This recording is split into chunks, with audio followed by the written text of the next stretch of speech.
Boa noite, voltando no ar o nosso Bunker Podcast, nosso encontro semanal, todas as quintas, 20 horas, o seu espaço de informação e conhecimento de qualidade aqui no Bunker da Cultura Web Rádio, também transmitido pelas plataformas do YouTube, Instagram e Facebook.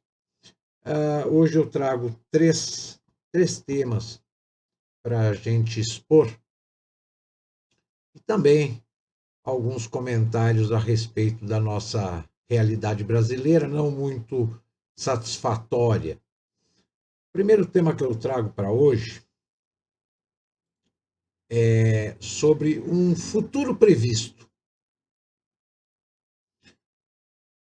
Aldous Huxley, autor do famoso romance distópico Admirável Mundo Novo, acreditava que o prazer era um verdadeiro veneno que fermentava silenciosamente no ventre da civilização moderna. De acordo com esse escritor inglês, o prazer hoje em dia é comparável a um assassino furtivo e silencioso, parecendo inocente o suficiente, mas mortal como uma dose de estricnina no seu chá. Huxley disse que a visão do mundo moderno sobre o prazer era um show de horrores, uma procissão de distrações cada vez mais idiotas. O prazer do lazer antes era encontrado em atividades que exigiam esforço intelectual. No século XVII, o entretenimento para a realeza era ouvir sermões pesados e debates sobre teologia. E os elisabetanos, com seus sapatos de bico fino, não hesitavam em começar a cantar. Suas vidas eram um musical contínuo em construção. No entanto, hoje em dia, colossais corporações nos alimentam de diversão. Vivemos em um mundo onde o cidadão comum não precisa levantar um dedo, exceto para a árdua tarefa de colocar pipoca na boca.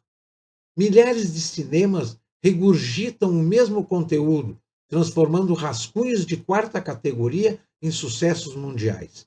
Só é necessário sentar-se, olhos vidrados, cérebro desligado e absorver a papinha insossa da cultura pop. Em uma pesquisa com um grupo representativo de 1.000 americanos, a Triple descobriu que o dobro de participantes planeja fazer viagens culturais em 2024 em comparação com 2023. E a música? Esqueça dedilhar um alaúde ou cantar uma balada. Huxley disse que em sua época a população poderia simplesmente apertar um botão no gramofone ou sintonizar no contralto frutado que vinha das ondas de rádio da Marconi House. Tudo era servido em uma bandeja de prata, sem esforço pessoal, sem faísca, apenas um consumo passivo de cultura pré-embalada e pré-mastigada. Huxley acreditava que estávamos envenenando nossas mentes, um prazer de cada vez, sem nem mesmo o prazer de preparar nosso próprio veneno. Ele disse que se as massas desejassem literatura, tinham a imprensa, sua principal tarefa sendo muito parecida com a do cinema, ocupar a mente com o mínimo esforço possível. Podia-se passar décadas lendo os jornais diários, absorvendo trivialidades mundanas, sem nunca engajar um único neurônio ou depender mais esforço do que o necessário para seguir as palavras com meio olho. Dançar também continua sendo um passatempo universal, mas seja em Penrith ou Paris, todos estão dançando ao som da mesma batida. É como se as danças do mundo tivessem sido lavadas, esfregadas e higienizadas de qualquer sabor mais forte do que um mingau ralo. Segundo Huxley, Esse menu uniforme de prazeres, sem cérebro e entretenimento pré-cozido, representa uma ameaça mais perigosa à nossa cultura do que qualquer ordem invasora do outro lado do Canal da Mancha. A maior parte de nossas horas de vigília já é desperdiçada em trabalho mecânico, que para alguns não exigiria a inteligência de um aconchegante chá. Depois, na hora de parar, passamos a atividades de lazer igualmente desprovidas de substância. Acumule essas atividades insípidas contra trabalhos entorpecentes e você terá um dia perfeito, que é tão revigorante quanto um tapa com um peixe molhado. Nossa civilização, fervendo nessa monotonia caseira, pode muito bem tropeçar em um declínio senil. Nossos músculos mentais podem ficar tão flácidos quanto uma assinatura de academia não utilizada, fazendo-nos ficar tão terrivelmente entediados com as distrações repetitivas que apenas os choques mais brutos serão capazes de nos despertar de nosso estupor. As democracias futuras correm o risco de colapsar sob o peso de um tédio monstruoso, talvez recorrendo a espetáculos tão sangrentos quanto aqueles que empolgavam os antigos romanos. Esses imperadores do tédio, que torciam por shows mais sangrentos e loucos, como elefantes equilibrando-se em cordas bambas e feras exóticas enfrentando o açougueiro. Poderíamos pegar uma página do livro de Huxley, cujos hobbies pareciam um currículo da universidade de tudo: história grega, antropologia, polinésia, traduções de textos budistas do sânscrito e do chinês e tratados científicos aos montes, sem mencionar romances, poemas, ensaios, relatos de viagens, diatribes políticas e conversas com todos, desde estrelas de cinema até lunáticos e magnatas circulando em Rolls Royces. Um verdadeiro banquete comparado à papinha rala servida por nossos modernos fornecedores de prazer. Em nítido contraste, a televisão moderna, como apontam os estudos de eletroencefalograma, transforma suas ondas cerebrais do tipo beta, ativo, para o tipo alfa, sonolento. E como trocar um foxtrot animado por um rastejar preguiçoso de bicho preguiça, onde pensar criticamente se torna tão raro quanto um político honesto? Essa passividade entorpecente da nossa querida caixa é um show sombrio de como apenas sentar e olhar pode levar a uma mente tão engajada quanto um ratinho adormecido. Infelizmente, previsões,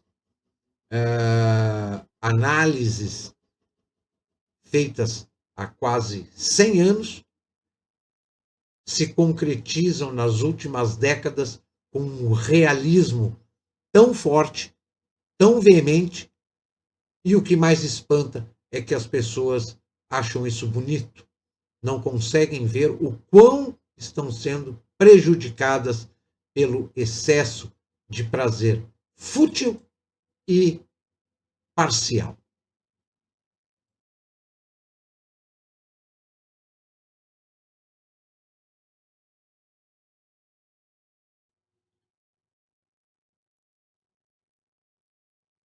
O outro tema que eu trago para hoje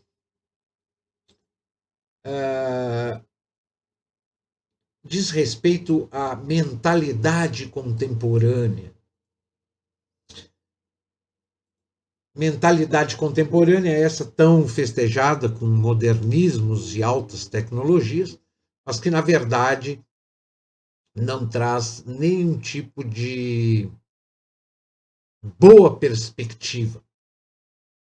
É mesmo surpreendente e até funesto como as pessoas foram se acostumando com o desastre, com a escuridão, a mentira e a liquidação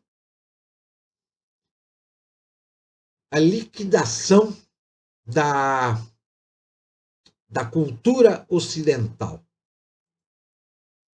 É de fato espantoso como elas se anestesiaram frente aos acontecimentos negativos na vida econômica e social.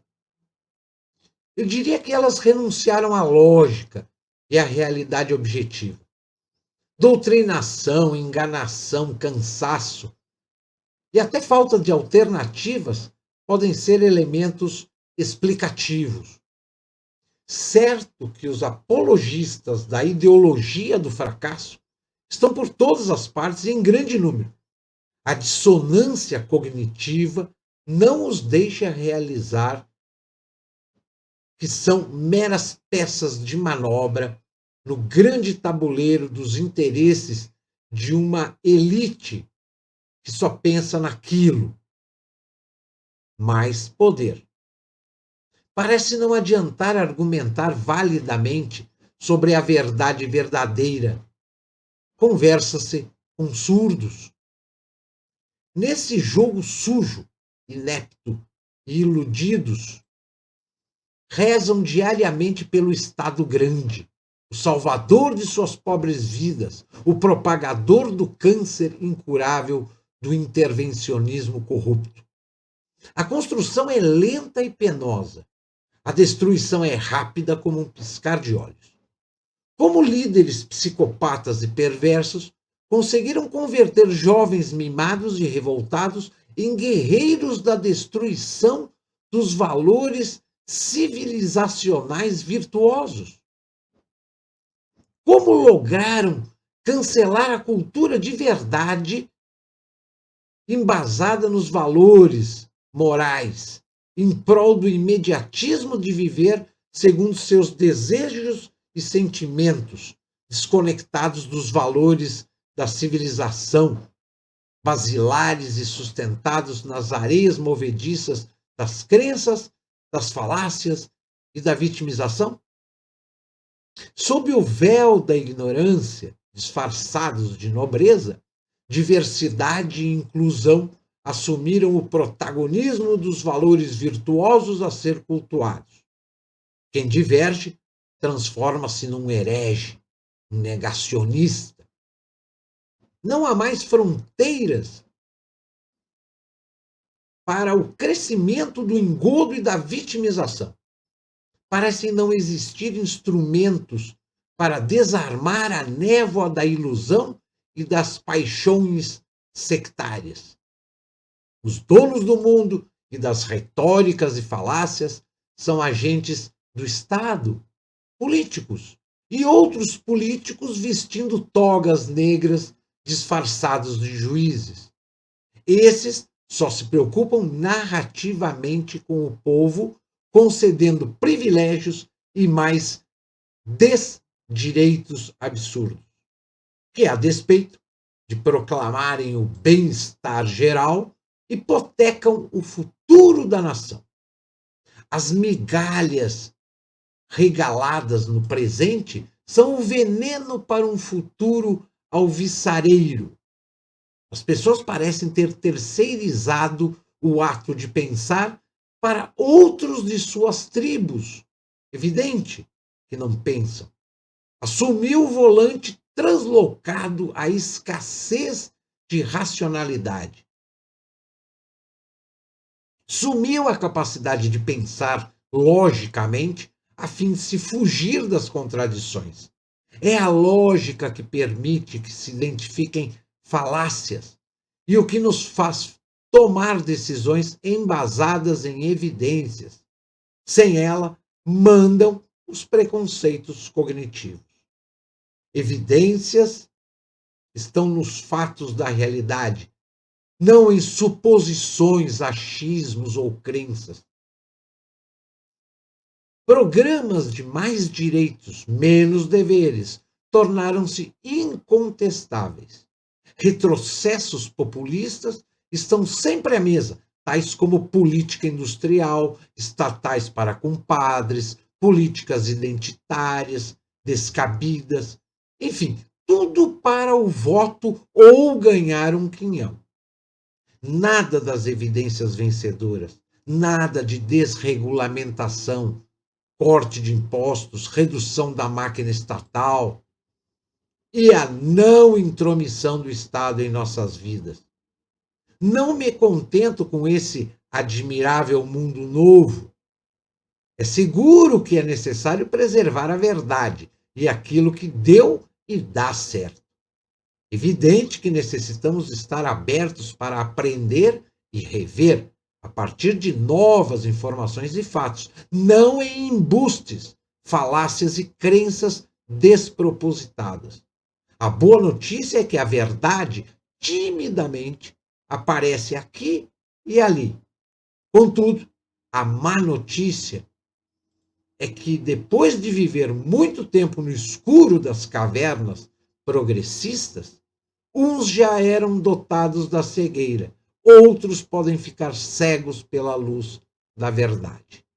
Veremos o que acontece em maior volume: o aumento dos cegos ou aqueles que ficarão cegos com a luz da verdade.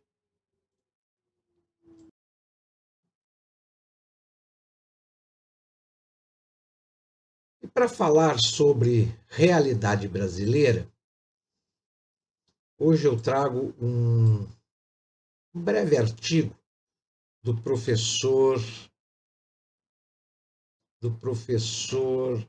Alex Pipkin, professor gaúcho da área da economia, que, após eu ler este breve artigo, eu avalizo em gênero, número e grau as colocações expostas aqui. Então, eu trago este artigo para para o conhecimento, também, por que não, para a reflexão.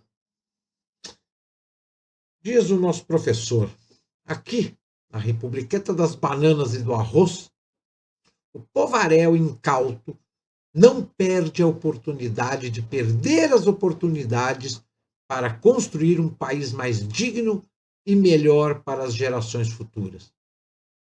Procrastinar é o verbo e a ação mais praticada pelos agentes estatais brasileiros, seja por convicções equivocadas sobre a prosperidade econômica e social, seja pelo sectarismo ideológico, seja pelo manipulado e treinado clamor popular, ou por uma mistura qualquer desses aspectos. Qualquer sujeito com um mínimo de discernimento e honestidade sabe que devem existir em uma genuína democracia, não nessa cleptocracia que temos. A genuína democracia exige liberdades individuais e econômicas que sejam impulsionadas por incentivos institucionais, promotores de um ambiente de negócios favorável para o empreendedor e empresariado. É nesse ambiente que florescem os relacionamentos voluntários e colaborativos, capazes de criar mais valor para os indivíduos e para todos, por óbvio, por meio dos processos de destruição criativa, aqueles que geram e ofertam soluções inovadoras. Repito, para as pessoas, para as empresas e para todo o tecido social. Esse não é objetivamente o caso brasileiro. Por nossas bandas imperam soberanamente o câncer do intervencionismo estatal e o compadrio. A cada dia que passa, este governo, se é que assim dá para denominar, arquiteta mais uma artimanha para se intrometer na vida e nos negócios das pessoas, impondo regras e regulamentos, taxando e confiscando a renda dos criadores de riqueza, pessoas e empresas.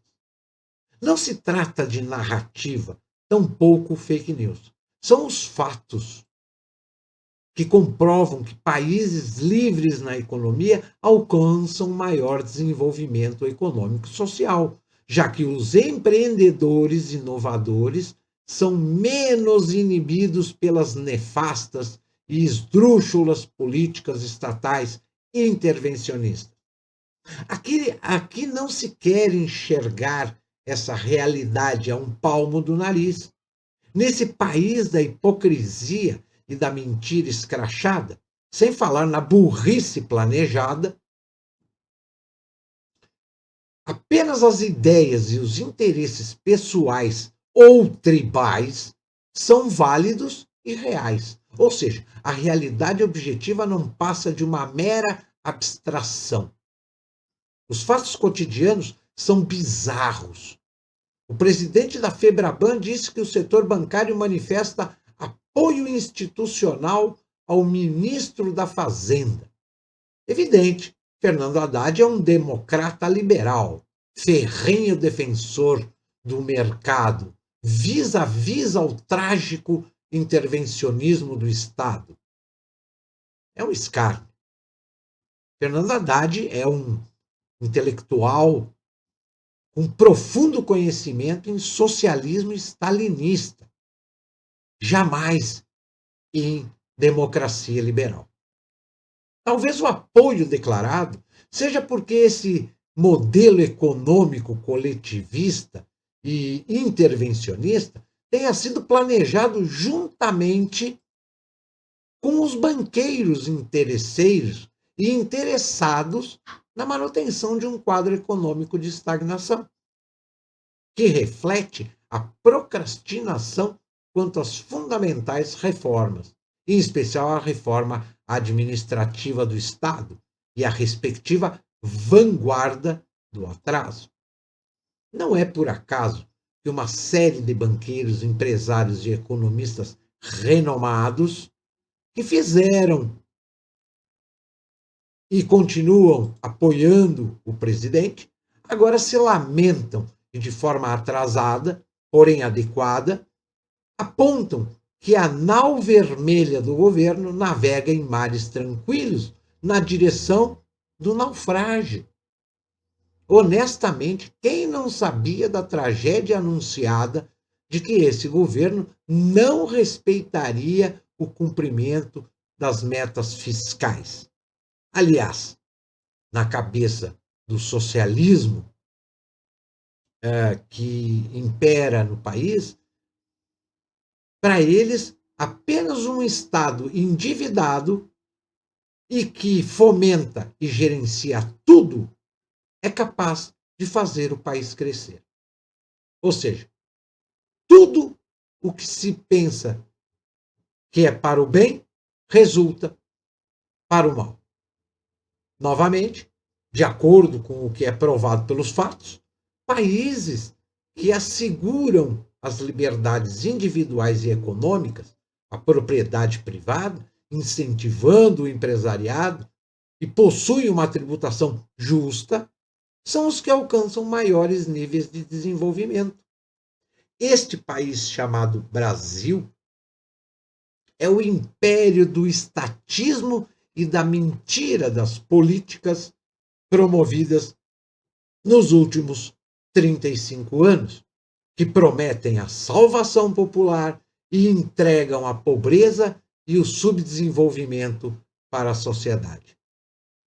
O legítimo desenvolvimento, com mais oportunidades, só acontece por meio do desenvolvimento econômico. E esse só é gerado com mais liberdade econômica, com menos intromissão do Estado, com a sua inépcia e com a sua coleguinha corrupção, permitindo às pessoas e às empresas criar mais valor útil e inovações para todos. É exatamente isso que reverbera na geração de mais e melhores empregos, rendimentos e riqueza nacional. Enfim, grande parte dos brasileiros sabe que país é este. Um retrato de um recorte recente da realidade brasileira que o professor Alex Pipkin traz aqui para nós. O que a gente continua observando é um projeto de governo que não visa absolutamente nada para o país e para a nação. A única coisa que partidos ligados à esquerda, à social-democracia ou ao fisiologismo do centrão,